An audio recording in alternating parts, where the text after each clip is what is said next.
તો તમારે ખાતર છે, દવા છે, બિયારણ છે, ઈ તમને સમયસર મળતું નથી, એના ભાવ વધી ગયા અને તમારા પાકને તમારે જે તમને વળતર મળવું જોઈએ, જે ભાવ મળવા જોઈએ, મળતા નથી. તો હવે આગામી સમયમાં જે સ્થાનિક સ્વરાજ્યની ચૂંટણી આવે છે, તો ખેડૂતો શું કરશે હવે? ખેડૂત તો પરિવર્તન કરશે.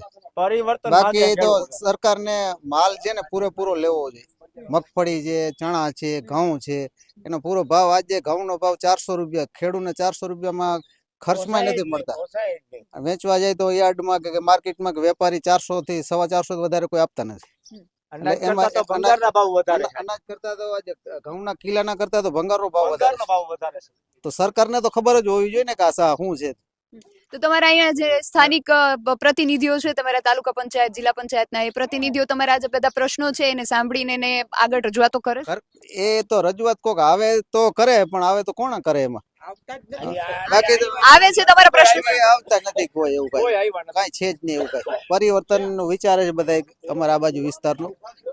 બાકી તો વીજ પોલ આજે ઇલેક્ટ્રિક લાઈન નીકળી છે મોટી હાઈ ટેન્શન. ખેડૂતને જમીનની કિંમત તો ઠીક છે, બાકી તો નીચે મોલ બધો ઉભો હોય, શોર્ટ સર્કિટ થાય તો સળગવાના પ્રશ્નો થાય. પછી જે જમીન ગઈ આજે બહુ હાઈ ટેન્શન મોટી લાઈન નીકળે છે, તો નીચે જગ્યા કેટલી રહી જાય ખેડૂતને. તો ખેડૂતને જે જગ્યા જાય છે એની પ્રમાણે કઈ વળતર જ નથી.